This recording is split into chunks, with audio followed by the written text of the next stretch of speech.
It's not looking good, bruv. It's not looking good. You know what?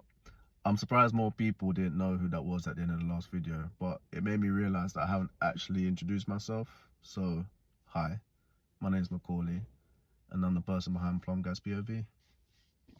So I thought I'd share my experience of how I got into this line of work, as my pathway is far from traditional. So I was at university many years ago now, and I was coming towards the end of my undergraduate, and that's the point in time where, if you didn't already know, you're trying to figure out what the next step is, and I didn't know. So it just so happened that I had a gas engineer that was working around where I was living at the time, and I just got speaking to him about how he got into his line of work. And coincidentally, he was an international student who came over to study at the university that I was at the time. And I believe he studied something to do with business, so he graduated, went into the corporate life, and then that's when he found out that that wasn't really for him. So he retrained as an engineer, and he said within like 5 or so years, he was earning triple what he was doing, what he was earning working in the corporate life. And he used to go home to Brazil, I believe it was, for the summers. And I was thinking, that sounds like a bit of me.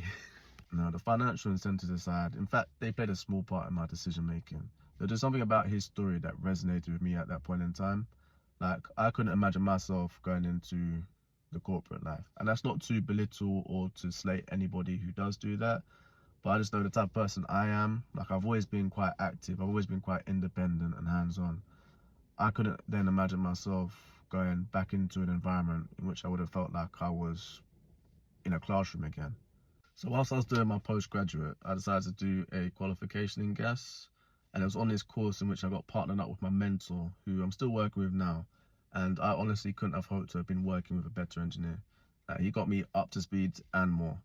Unfortunately, when I passed my ACS, he wasn't in a position to take me on full time, but luckily I found another company, another guy who was more than willing to give me a chance.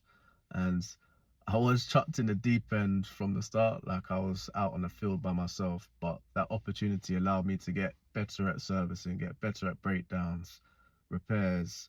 Plumbing kind of goes hand in hand with gas, and before I knew it, I was doing conversions by myself. So I'm always grateful for that opportunity.